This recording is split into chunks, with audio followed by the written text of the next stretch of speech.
Hi, I'm Josh King. I'm live downtown Indianapolis at Edge Media Studios hosting today. Came straight from Baltimore. For those that watch the content, you saw a couple losses. I had a great number of parlays and in disappointment thanks to the Orioles losing to the Royals back-to-back nights, but a great stadium, Camden Yards, can't say enough good things about it. And if you're tuning into the program, this is 65 interviews. You might have seen before the JK Sportsbook stuff. Real simple. That's a little bit more of a satirical amateur sports recreational league type of thing. A lot of good came from that, and we're going to probably keep that going, intertwine it with all of our real betting. But 65 interviews. This is a serious program where I'm interviewing people that I find fascinating all throughout the country, whether they're actors, models, entrepreneurs. And joining me today is Aaron Stillerman, the president of the Indiana Ball Hockey Association. How you doing, Aaron? Good. How's it going? Thanks for having me. Great. Honestly, I think I've said it before we got on air. Surreal having you in studio. It's great to have the opportunity to talk to you on this platform, and I'm a big fan. I really am. I think that you built something in Indiana that you should be proud of.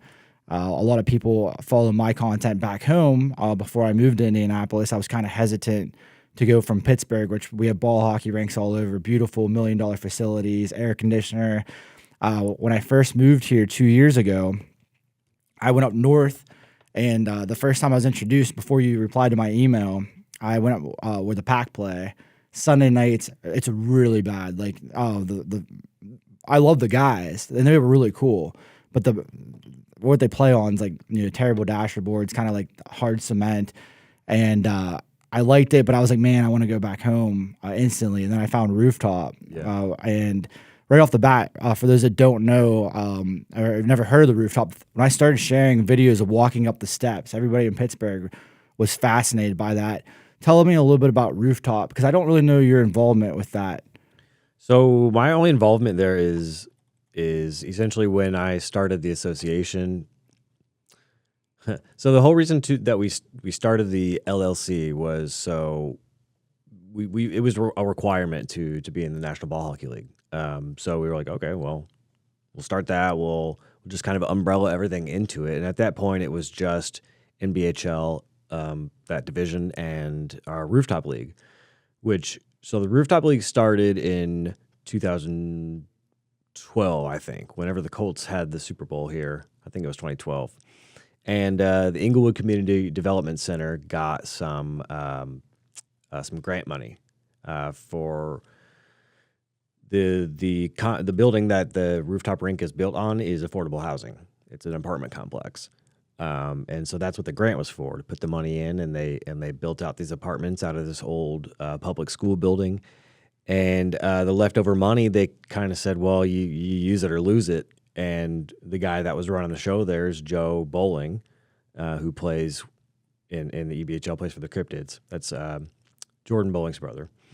So he was running ECDC, which he still currently does. I think he's the president there. And he's from Pittsburgh. That whole family's from Pittsburgh. And so they wanted to bring that deck hockey experience to Indy. And they just happened to have this flat space on the rooftop, and they're all fans of the movie Clerks. And so they kind of did the Clerks rooftop deck style.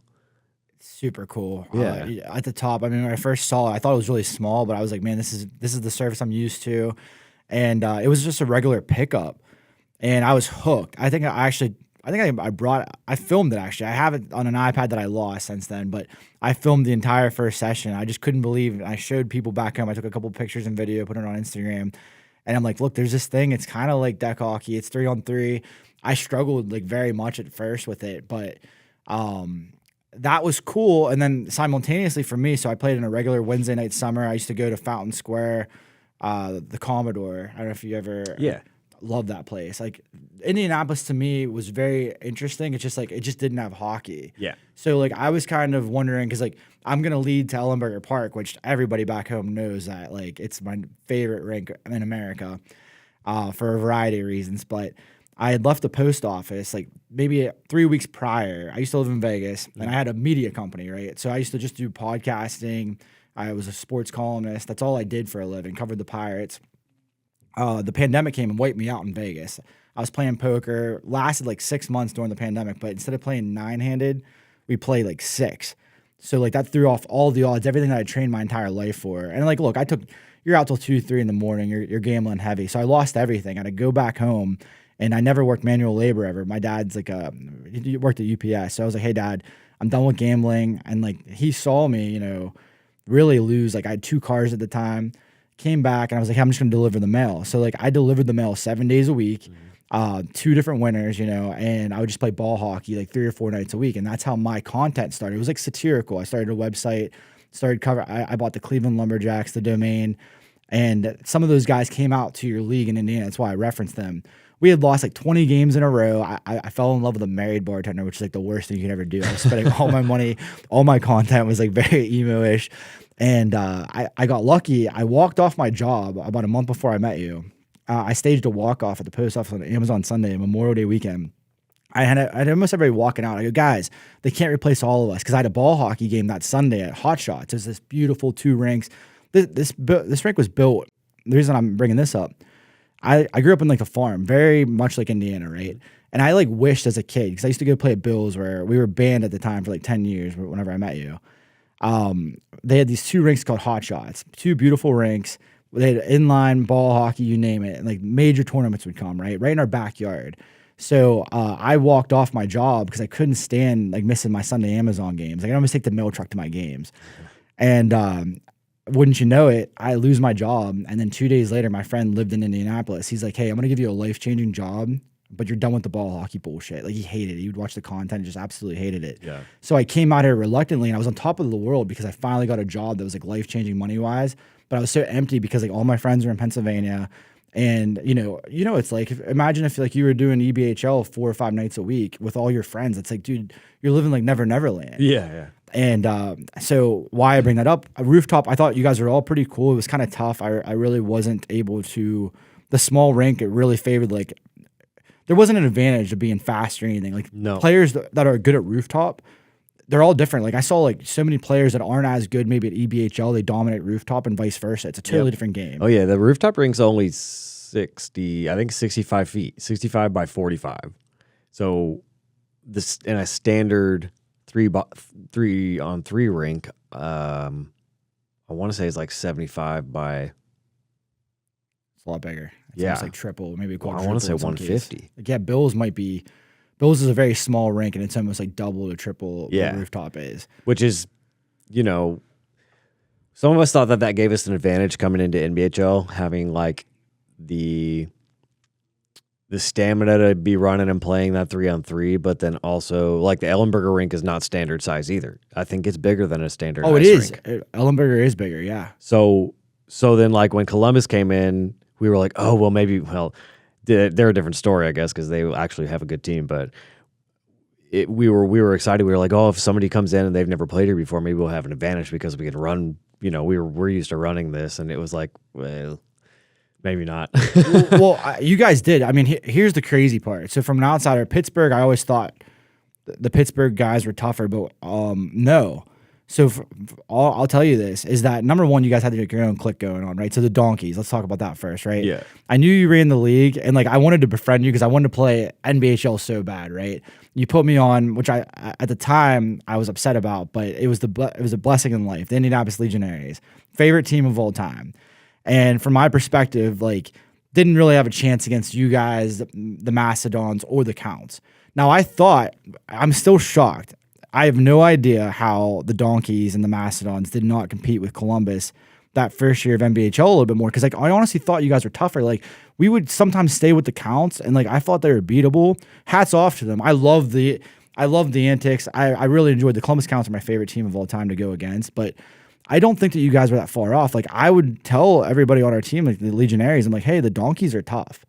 So explain the losses maybe. I'd say the goalie situation is hit or miss. We had 2 good goalies. We had Justin Freeburn, who hasn't been around for a while. I think he had a back or a knee injury, or maybe both, and then Ben Platts, who currently plays for the Cryptids in the EBHL, but he played for us. I think we had him both years. but anyway, they're both, everybody's hit or miss, right? You're going to lose games, you're going to win games. The thing with Columbus, I don't know that Fazil he's a great guy. I love Fazil. I don't know that he's like the best. I love you, dude, but I don't think he's like the best goaltender. I think their biggest key is their defense. Right. You can't get past the defense. We didn't get any shots on them. We just couldn't. Street, right? What's that? Was it Street? Matt. Yeah. He's one of the defenders. Number 22, right? Super tough. We would battle all the time. I mean, yeah, he's really good. Yeah, they had both of them really are good guys. They're great players. They're good guys. And then their young guys up front just had so much speed and so much tenacity that, first of all, it would get under everybody's skin. It'd piss everybody off. And you know, they came in having played that high caliber ball hockey before. We hadn't. We jumped straight into NBHL from the rooftop. We went from 3-on-3 street hockey to the National League where these guys had been playing. And that was the first time any of us had played 5-on-5 ball hockey too. And I guess, you know, a lot of our guys were saying, I guess our biggest gripe was, well, you know, this isn't ice hockey. We're not playing. We were thinking everybody's playing a little too physically. Yeah. Oh yeah. Ball hockey, in my opinion, is actually the most physical of the three. I play roller and ice. Not ball hockey is my favorite, but you can take anybody on the street and that extra physicality, you're going to be hurting after deck hockey tournaments. That's what I love about it. I love deck hockey for that reason.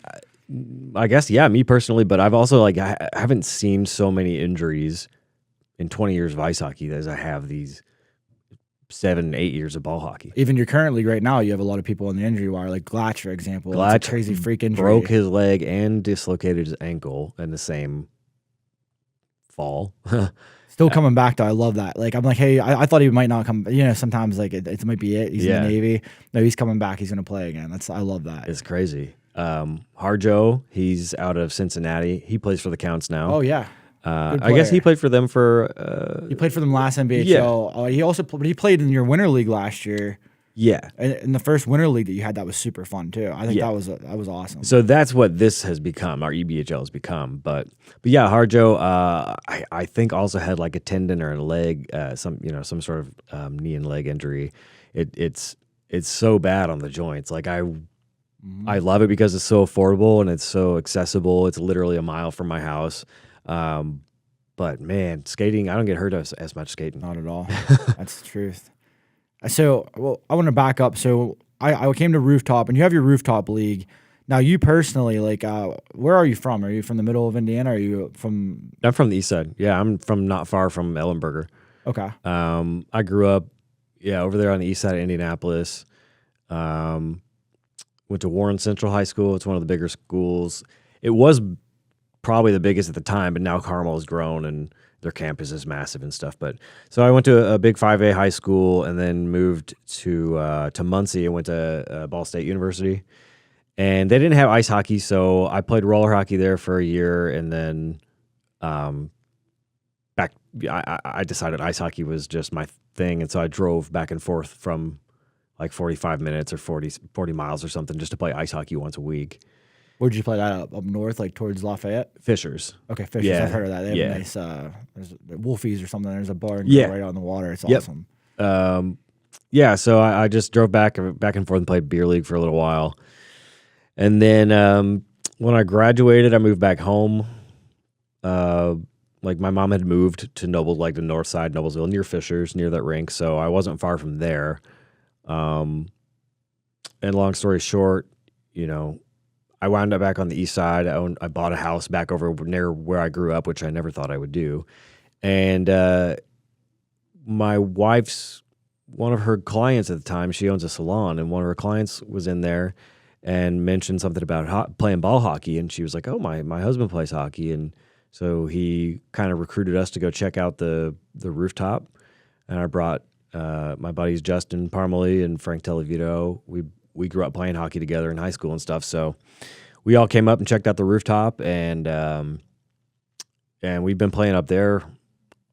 Man, that had to have been 2015 or 16. That's so cool. So it's been almost like 10 years, a decade of playing maybe. On the roof. And maybe. You guys play in the winter time too, almost like the fall, winter. It gets cold. We used to play through February, and Okay. it would get cold, and the deck would just be solid ice, and people, oh man, falling on that's worse than. Oh yeah. I mean, it's like falling on ice without, elbow pads or whatever. But yeah, we used to play through the cold and through all that, and people would get sick and people would get hurt. And then the weather was so hit or miss because it's Indiana, and we would delay things. And so now we just cut it back to the end of the season is the week before Thanksgiving. That's a perfect time too, Yeah. right before holidays. Yeah. And it's cool during the fall. Like there's some beautiful nights. This September, I remember going out there on Wednesdays. It was great because they had the inline league. Then I'd go to rooftop. So on the roof, like for those that might be watching from Pittsburgh, I can describe it. If you ever played FIFA, Volta, whenever you go like 3-on-3, 5-on-5, like the City Connect, like in 2019 they came out. It's like you feel like everybody's watching you on the roof, and like people hang out, watch the games. There's some. Oh yeah, people are up there all night, just super fun. have beers. People are hanging around all the way around. It's just there's no glass, but it's just netting that goes up. So we'll play the ball off the net.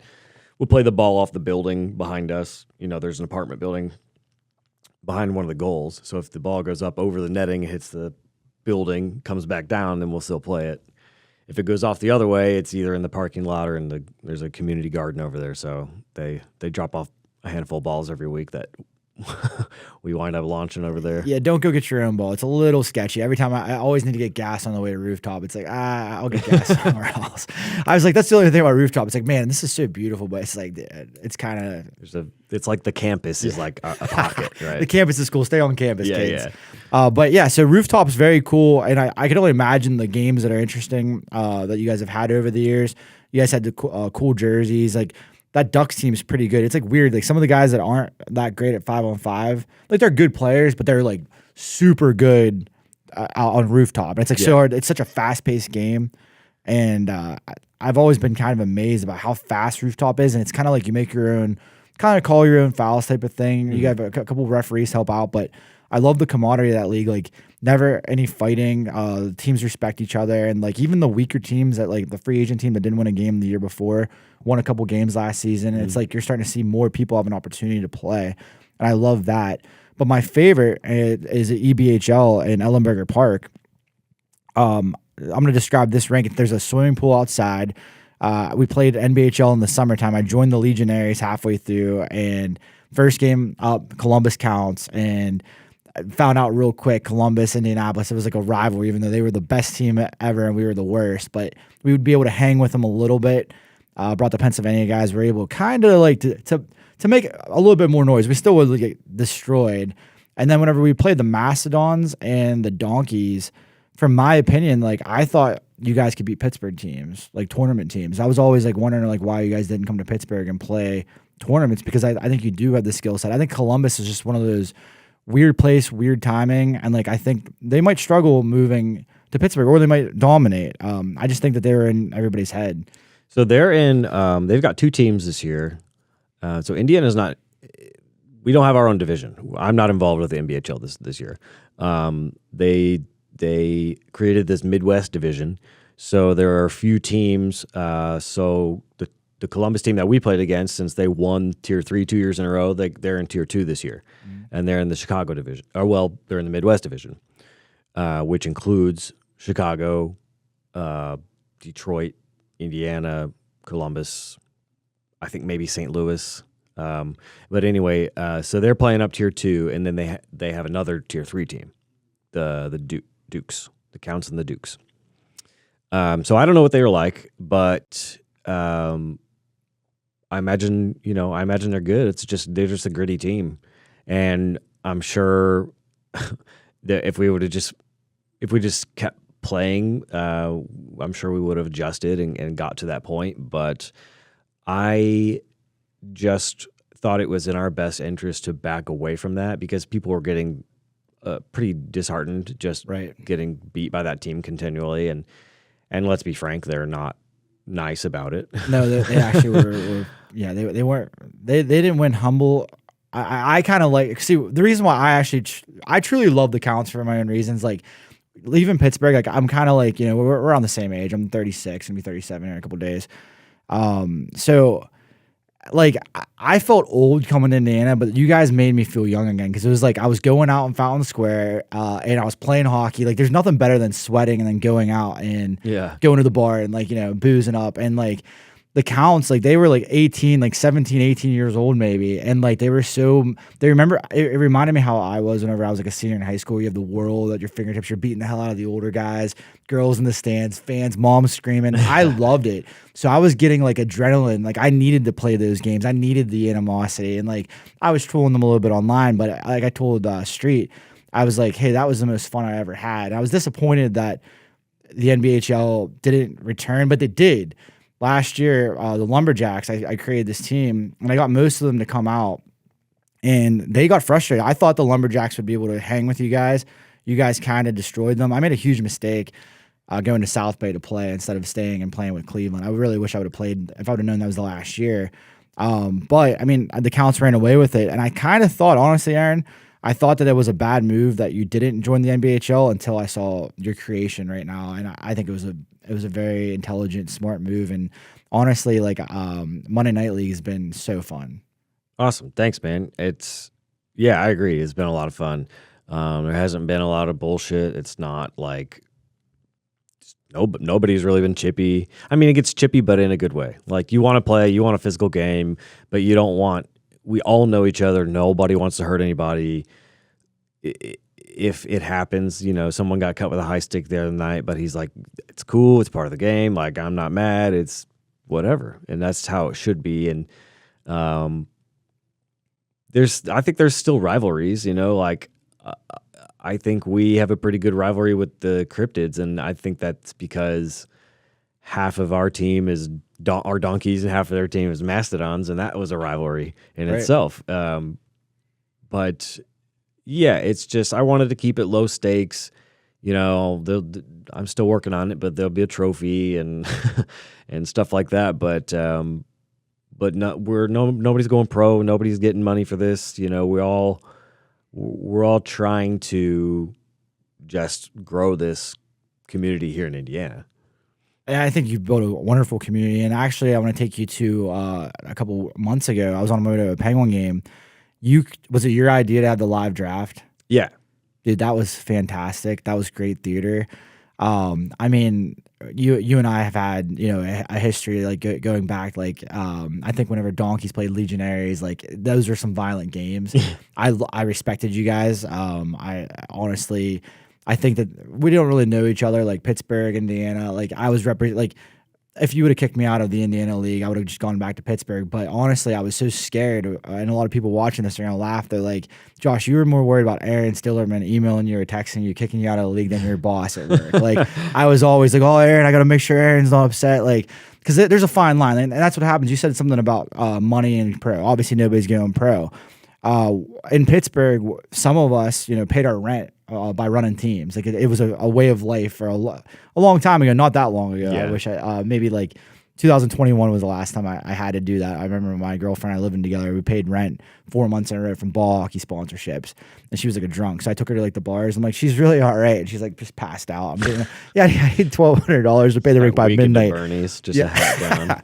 Yeah, it was crazy. But what's crazy is I was getting like $1,200 from bars and like the South Side. It's like where everybody goes out.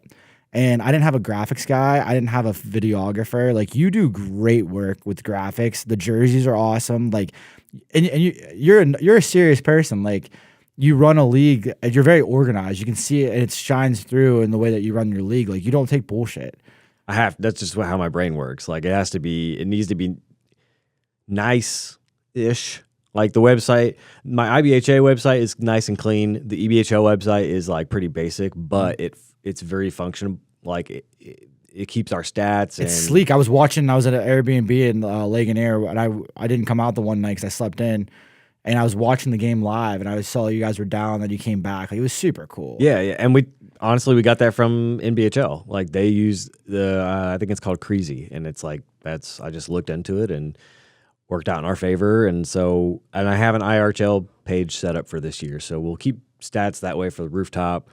We have a new summer league starting at the end. It was what is today's the 5th, so we have 2 more weeks before our EBHL finals, and then the next week is our summer league starts. So we have 6 weeks of summer league at the Indiana State Fairgrounds, and it'll be great because it's air conditioned.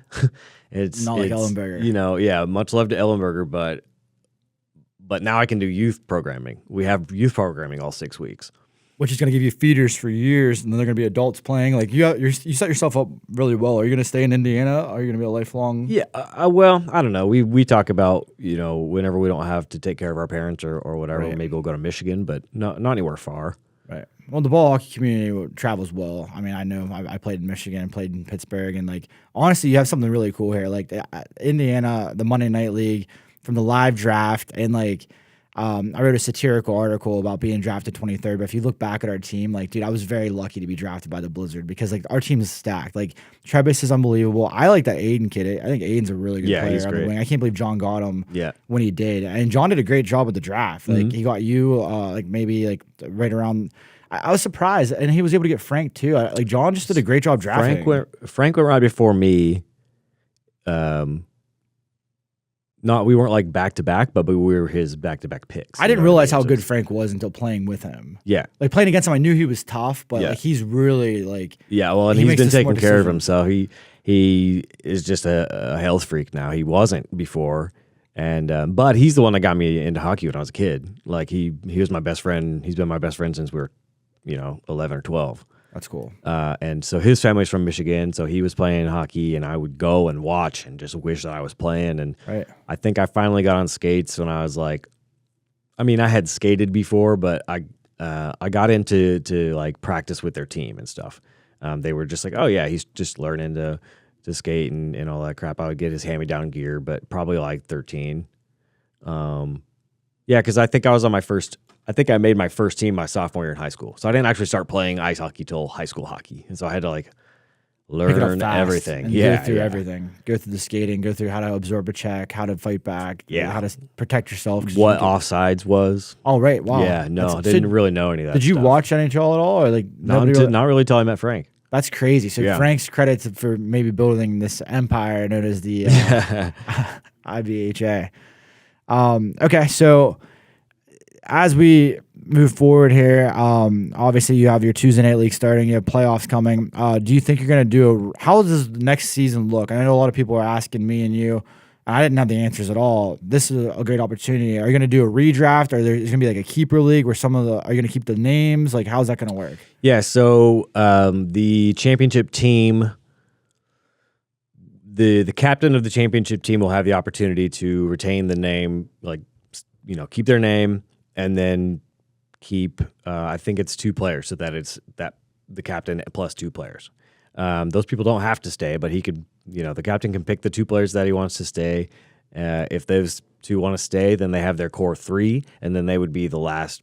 What if a player opts for a redraft? Does he pick another player? Or is it just if you pick somebody they don't stay, you lose that? Like, what's the rule on that?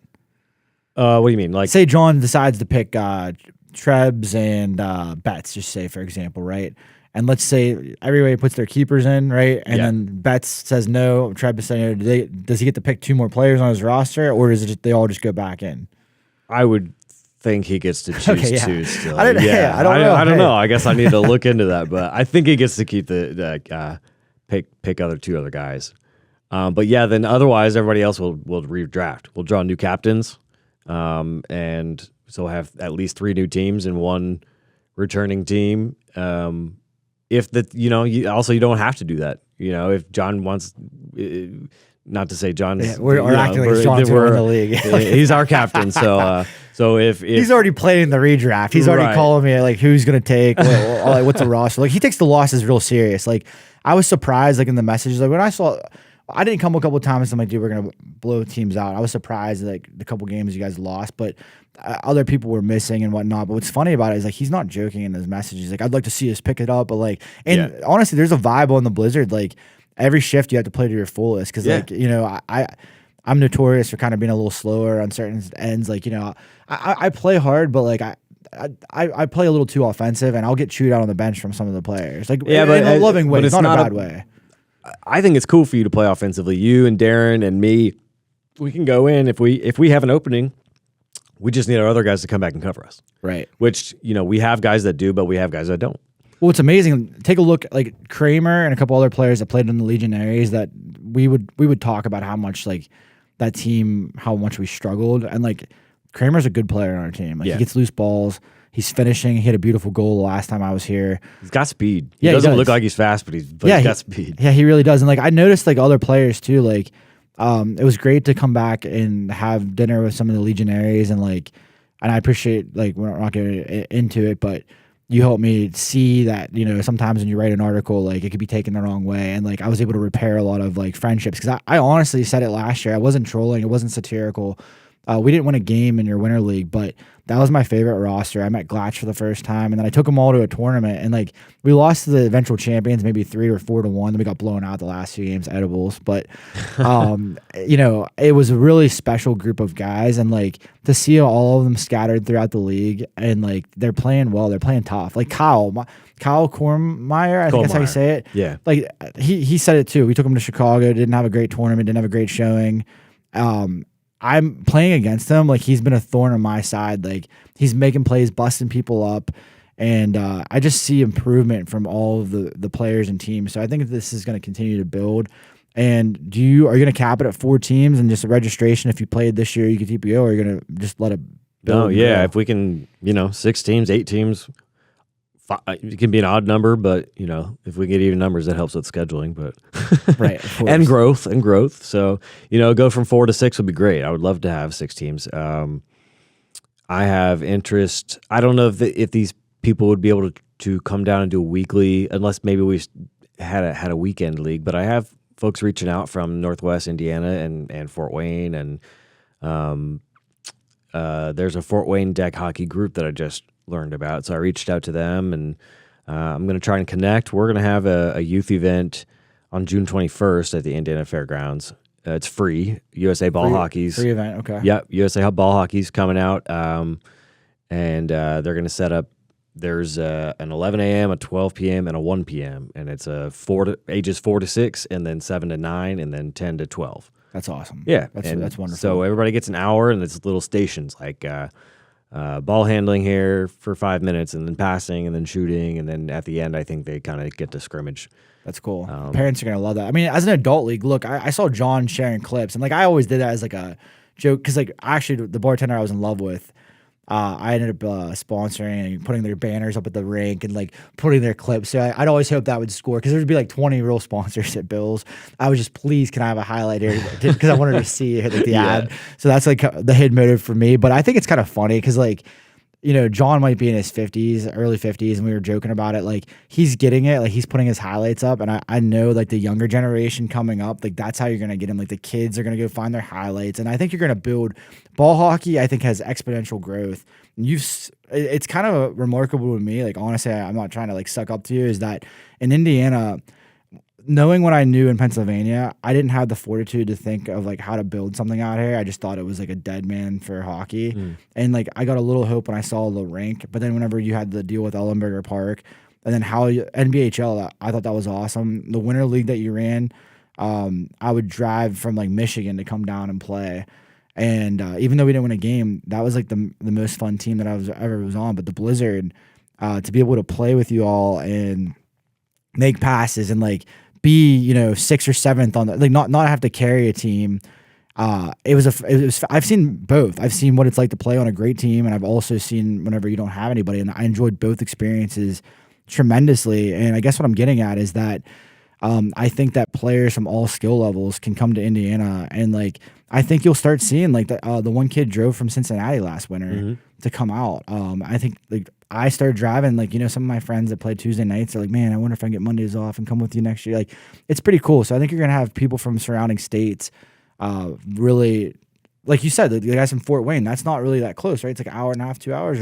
Yeah, 2.5, 3 hours, I think. Cool. So like, and like some leagues do double, triple headers. I'm sure you'll figure out a way to make it work. And I think we're all excited to see what happens for you in the future. I appreciate you coming on and talking to us. And like, I guess to wrap it up, like you personally, like not only do you run IBHA, but you've also done some acting and some stand-up comedy. Can you go into that for a second? Tell us where we find you at. So I've never done stand-up, but I did improv. I guess I I want to say I do improv, but I haven't done it for probably 2 years, really. Just because that's about how long I've been doing the ball hockey stuff now, and it really is a second full-time job. Eat But your time up, yeah. but I love it. But no, I did improv for about 10 years with Comedy Sports Indianapolis and with Red Curb Comedy, and got really good at that and enjoyed it, and started to fizzle out of it a little bit. Just wasn't getting what I needed to get from it. So then I decided to audition for a play. I did that. When was that? In March, I think I did. So we had rehearsals all February, and then March was a play. We did an Agatha Christie murder mystery. It was cool. It was, a serious play, but it was, in improv, I don't have to memorize lines. Where here I had a lot of lines and I had to memorize them, and I did forget lines, but we made it work. The photography looked, I told you on the bench too, it looked like a top tier production. The way they did everybody's hair and makeup, I mean, it was pretty cool. Definitely look forward to seeing you do stuff like that. But I want to say your best role, and it's almost like you're a villain in my story, commissioner of the league, but a good commissioner. Like, it's one of those things where it fits you well, and really appreciate you coming on, and I keep doing the good work, and I appreciate playing with you. It's been an honor, and thanks again for building something in Indiana. I think Indiana has something to look forward to, and the youth clinic, that's going to be something that, I have no words for. I think that you're going to start getting kids to play, and eventually they're going to be adults, and they're going to be reporting to you and worried about you instead of their bosses too. Well, well, thanks, man. I appreciate you, and I admire your desire for this game and your commitment to it. I mean, driving back and forth to Pittsburgh for a Monday night game is, some might say that's a little crazy, but you love the game.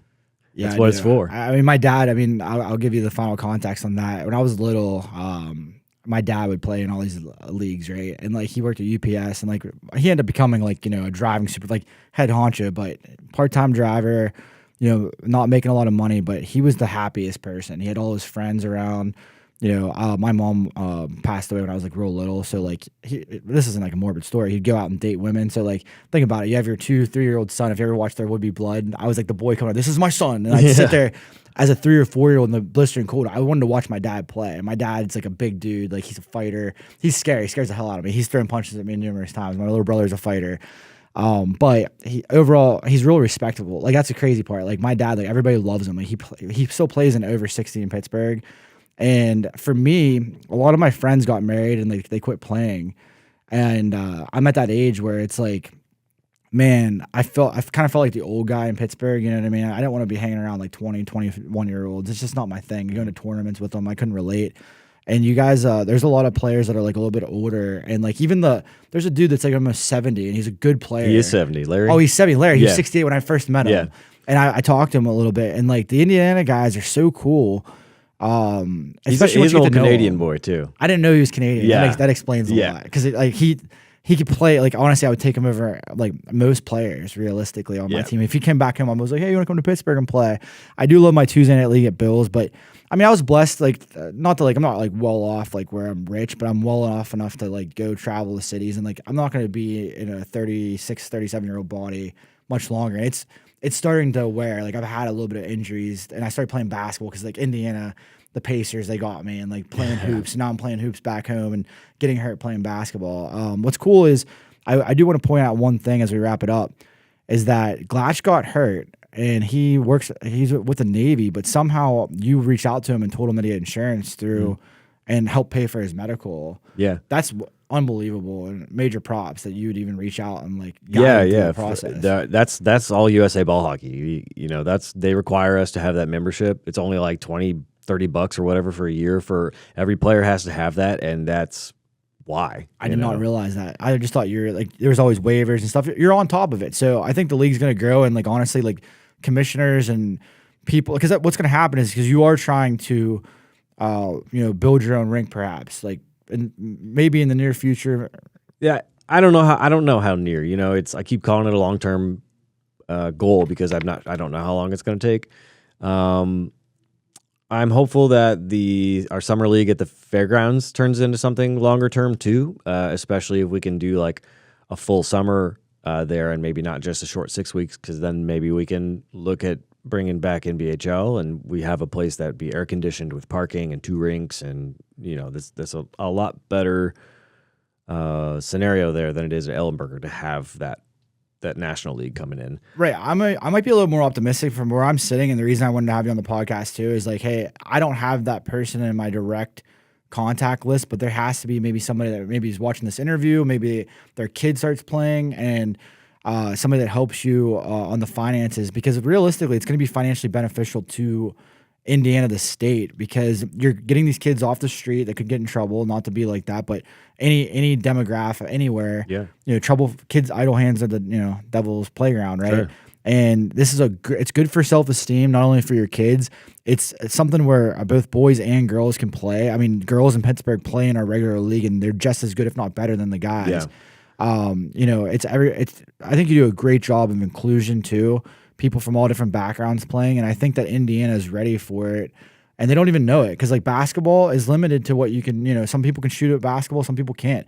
We've seen people that never played the sport come in, and like they maybe they didn't play soccer, maybe they didn't play hockey, they didn't even know what hockey was, but we've seen people without any experience growing up compete. Yeah, and it gives them self-esteem too. Even guys that have a 9 to 5, like I said, delivering the mail, like. That's tough. That's actually real work. When you get off we've got 2 USPS workers in Jake Bowling and Justin Parmalee both deliver mail. That's wild. I didn't know. So they do that all day, every day, and so then they're looking for their ball hockey. Oh yeah, you know what I mean? That's their escape. Man, that's the best, dude. And that's it. That's what this is as well. It's an escape. 65 interviews. That was our 65 interviews with Aaron Stillerman. Thanks again, Aaron. Thanks, dude.